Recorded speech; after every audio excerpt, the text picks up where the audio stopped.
जब कोई भजन के प्रभाव से प्रभु से प्रेम कर पाता है और जब प्रभु मिलते हैं, उस मिलन के सुख को वाणी वर्णन कर सके, इतनी सामर्थ्य प्राकृतिक वाणी में कहाँ है।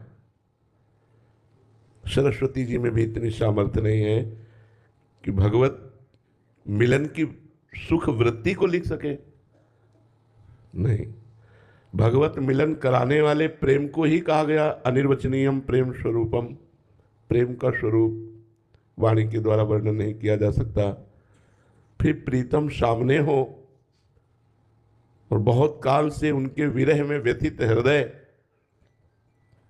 जब उनको देखता है तो हृदय में क्या होता है, ये वाणी की सामर्थ्य नहीं कि वर्णन कर सके। वो तो केवल हृदय जानता है, केवल हृदय। दूसरा न वर्णन कर सकता है, न समझ सकता है। दो प्रेमियों के मिलन की बात केवल उनका हृदय ही जानता है। इसके आगे हम इस विषय में नहीं कह सकते। जैसे ब्रह्मानंद केवल एक ब्रह्मबोध संपन्न महापुरुष की अनुभूति विषय है, वाणी का विषय नहीं, ऐसे प्रेमानंद ये केवल हृदय का विषय है, वाणी का विषय नहीं कि उसको ऐसा सुख मिलता है। जैसे हम प्राकृतिक सुख की बात आपसे पूछें, आपको बहुत जो प्रिय वस्तु है वो जब आपको प्राप्त होती है तो कैसा लगता है? बोले अच्छा लगता है। कैसा अच्छा लगता है? बहुत अच्छा लगता है। कैसा बहुत अच्छा लगता है? फिर आपका उत्तर होगा कि आप उस वस्तु का सेवन करके देख लीजिए। इसके आगे प्राकृतिक वस्तु के आनंद का अनुभव प्राकृतिक वाणी नहीं कर सकती।